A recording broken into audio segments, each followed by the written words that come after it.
Corona ಕಡಿಮೆಯಾಗ್ತಿದೆ, tension ಕೂಡ ಕಡಿಮೆಯಾಗ್ತಿದೆ. So ನಾಳೆಯಿಂದ ರಾಜ್ಯದ 19 ಜಿಲ್ಲೆಗಳು ಸೆಮಿ ಅನ್ಲಾಕ್ ಆಗ್ತಿವೆ. 2 ಗಂಟೆವರೆಗೆ ಎಲ್ಲವೂ ಸಿಗುತ್ತೆ. ಅಂತರ್ ಜಿಲ್ಲಾ ಸಂಚಾರವೂ ಇರುತ್ತೆ. ಆದ್ರೆ ಸಾರಿಗೆ ಬಸ್ಗಳು ಓಡಾಡೋದಿಲ್ಲ. ಹಾಗಂತ ಬೆಂಗಳೂರಿಗೆ ಬರೋರಿಗೆ ಕೋವಿಡ್ ಟೆಸ್ಟ್ ಮಾಡಿಸೋದು ತಪ್ಪಲ್ಲ, ಹುಷಾರ್.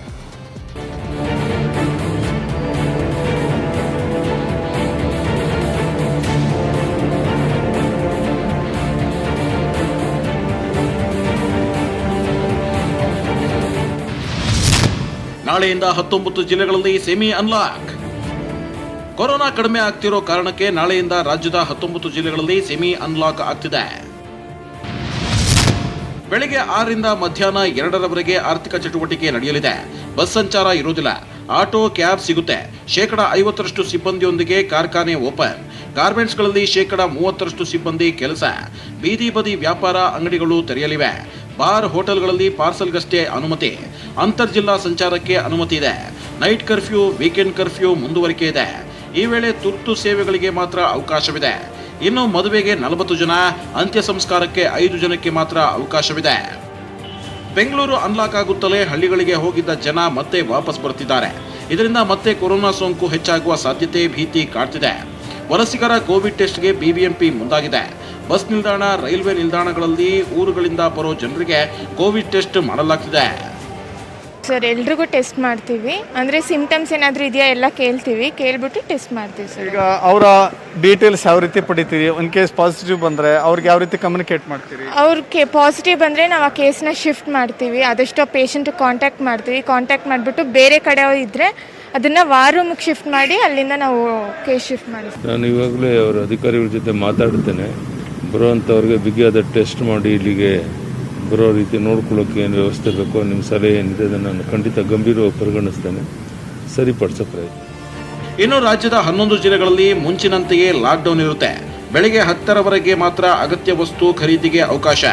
ಚಿಕ್ಕಮಗಳೂರು, ಶಿವಮೊಗ್ಗ, ದಾವಣಗೆರೆ, ಚಾಮರಾಜನಗರ, ಮೈಸೂರು, ಹಾಸನ, ದಕ್ಷಿಣ ಕನ್ನಡ, ಬೆಂಗಳೂರು ಗ್ರಾಮಾಂತರ, ಮಂಡ್ಯ, ಬೆಳಗಾವಿ ಹಾಗೂ ಕೊಡಗು ಜಿಲ್ಲೆಗಳಲ್ಲಿ ಲಾಕ್ಡೌನ್ ಇದ್ದೇ ಇರುತ್ತೆ. ಇನ್ನು ಕೊರೋನಾ ಹೆಚ್ಚಾಗಿದ್ರೂ ಜನಪ್ರತಿನಿಧಿಗಳಿಂದಲೇ ರೂಲ್ಸ್ ಬ್ರೇಕ್ ಆಗ್ತಿದೆ. ಕೇಂದ್ರ ಸಚಿವ ಸದಾನಂದ ಗೌಡ ಸಮ್ಮುಖದಲ್ಲೇ ಸಾವಿರಾರು ಜನರನ್ನ ಸೇರಿಸಿ ಫುಡ್ ಕಿಟ್ ಹಂಚೋ ಕೆಲಸ ಆಯ್ತು. ಬೆಂಗಳೂರಿನ ಹೆಬ್ಬಾಳದಲ್ಲಿ ನಡೆದಿದೆ ಈ ಅವಾಂತರ. ಇವತ್ತು ಭಾನುವಾರ ಆಗಿದ್ರಿಂದ ಜನ ಕೂಡ ಚಿಕನ್, ಮಟನ್ ಖರೀದಿಗೆ ಮುಗಿಬಿದ್ದಿದ್ರು. ಚನ್ನರಾಯಪಟ್ಟಣ ತಾಲೂಕಿನ ಚೌಡೇನಹಳ್ಳಿಯಲ್ಲಿ ಮೀನಿಗಾಗಿ ಜನ ಮುಗಿಬಿದ್ದಿದ್ರು. ಕೋಲಾರದ ಅಮ್ಮವಾರಿ ಪೇಟೆಯ ಮಾಂಸ ಮಾರುಕಟ್ಟೆಯಲ್ಲಿ ಕಾಟಾಚಾರಕ್ಕೆ ಮಾಸ್ಕ್ ಧರಿಸಿದ್ರು ಜನ.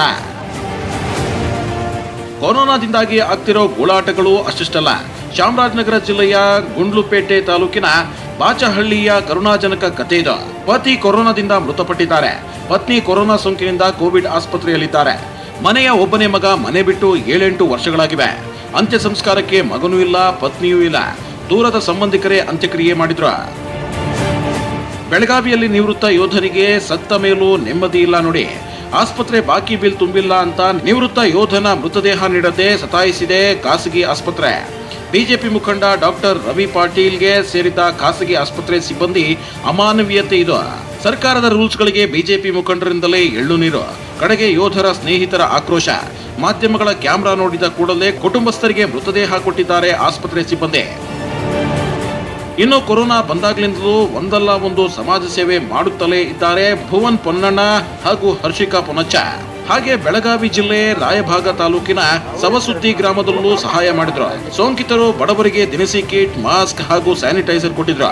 ಈ ಟೈಮ್ನಲ್ಲೇ ಸದಾಶಿವ ಪರಪ್ಪ ದುಂಡಗ್ಗಿ ಹಾಗೂ ಪ್ರಿಯಾಂಕಾ ದಂಪತಿಗೆ ಹೆಣ್ಣು ಮಗುವೊಂದು ಜನಿಸಿದೆ. ಈ ಮಗುವಿಗೆ ಹರ್ಷಿಕಾ ಹೆಸರಿಟ್ಟು ನಟಿಯ ಸೇವೆಗೆ ಸಾರ್ಥಕತೆ ತೋರಲಾಗಿದೆ. Bureau report, news 18.